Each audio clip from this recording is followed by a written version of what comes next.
Shoo, shoo.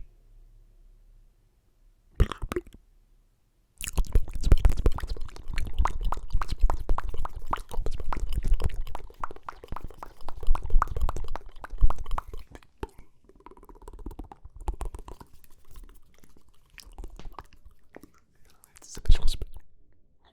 Back on mics, and this is a mic test video testing out the Rode NT1 5th generation microphones. I am so incredibly excited. Very excited for these microphones. Very excited.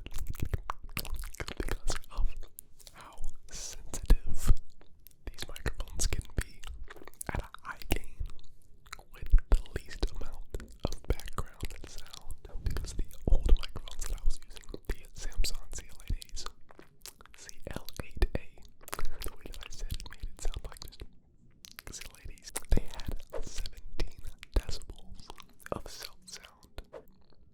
17 decibels. You multiply that by 2 because I use 2 microphones. Yeah, tough math, 34 decibels of self-sound.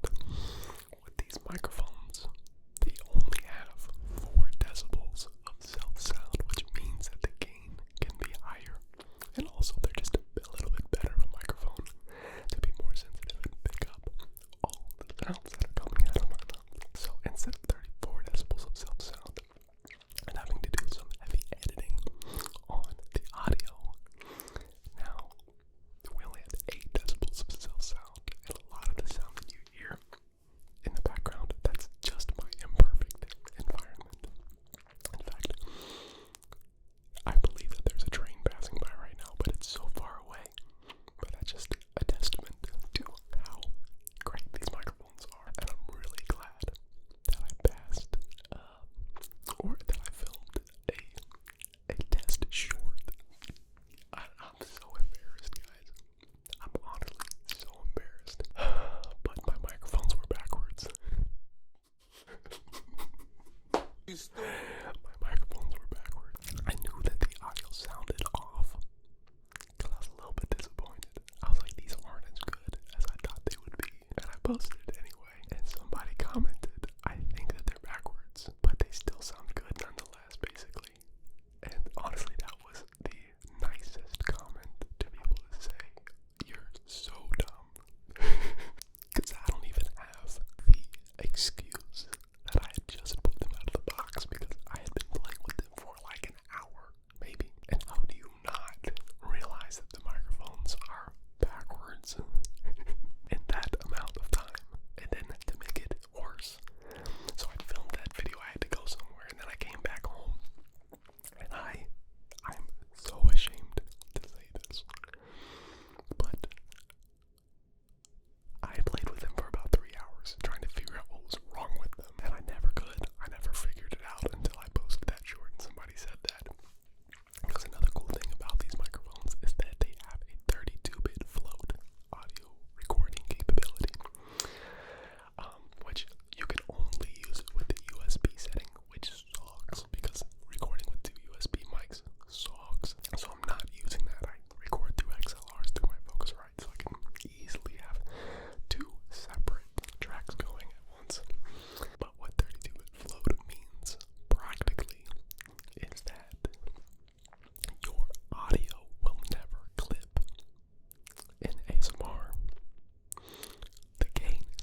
Yum, yum, yum, yum, yum.